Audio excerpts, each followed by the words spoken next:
Hey, IBC family, hope you guys are doing well. Megan and I are looking forward greatly to this Sunday to get to meet with you guys in person, and those of you there coming Monday as well. But today in our IBC 260 reading, we are in Mark chapter 7. And there's a lot here, there's a lot to take in, there's a lot that the disciples didn't seem to get at the beginning because Jesus had to clarify himself some, which for me, being a dense individual, is very appreciative. And so when we looked at that, and Megan and I started to talk, and we started to break this down, and here's what really stood out to us, and there's a lot that we can get bogged down and confused about here, I think. And so for us, two things that I really just wanted to talk with you guys about is this. And the first is, the Pharisees seem to miss the point, right? The heart of God, the law of God, is not to control us. It's not to belittle us to a point where we're just mindlessly working and doing and following.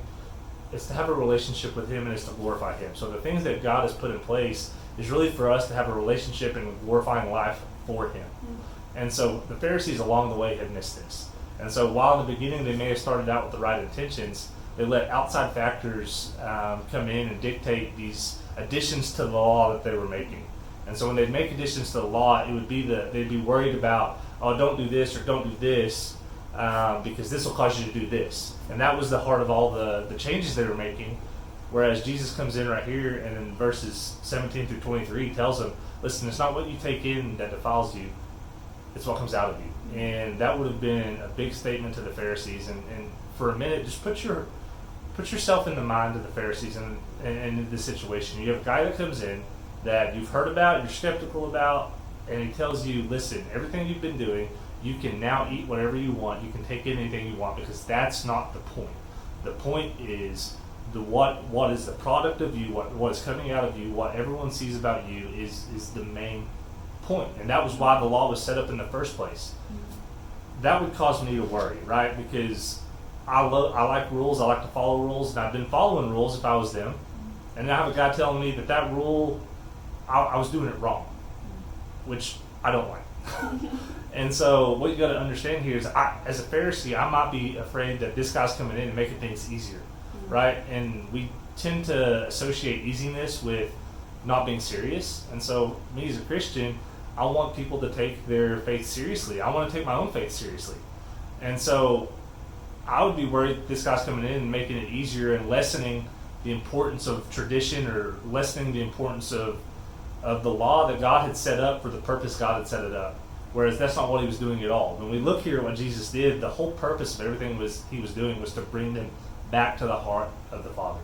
And if we see that, what it is really this, is Jesus didn't make it easier, because you look at other parts of Scripture, Jesus made it harder. When we looked at the Sermon on the Mount, He said it wasn't the physical act of committing adultery.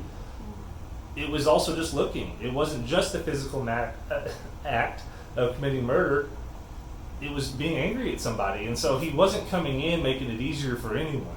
He was actually making it more difficult, because He was saying, don't focus on this. Here's the heart of the issue.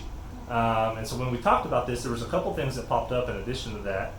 And I think our hearts, we have to understand our hearts are the most sinful thing, and it comes from within. Right. Yeah, we were talking about, I guess it really all kind of, everything you said was so spot on. And then I think he boils it down or sums it up in verses 21 through 23. For from within, out of the heart of man, come evil thoughts, sexual immorality, theft, murder, adultery, coveting, wickedness, deceit, sensuality, envy, slander, pride, foolishness. All these evil things come from within, and they defile a person. It comes down to the heart, like what you were saying, but not our hearts. It's understanding the heart of God. And our hearts, as he says here, are deceitful and wicked. It says in Jeremiah 17:9, the heart is deceitful above all things and desperately sick. Who can understand it? So I think what it all comes down to is that it is about the heart, but it's not about following our heart. That's a big thing these days, is just follow your heart, Yeah. And that sounds really good. It sounds like, oh, be true, to what your heart is telling you to do and follow your heart, but that's dangerous based on Scripture. The truth in Scripture says follow the heart of God, follow Jesus, don't follow your own heart. And I think that's what he really sums up here. Yeah, and we can see the heart of God and the heart of Jesus and the things He commands of us, because again, it's not a mindless thing for us.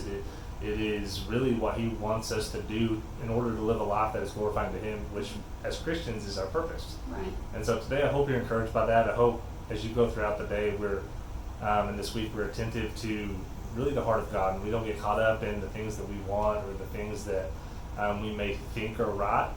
We get caught up in the heart of God, and we understand where He is and what He's doing in our lives and why He's doing what He's doing in our lives. So today be encouraged. Know that you're prayed for, church, and we look forward to seeing you Sunday. See you soon.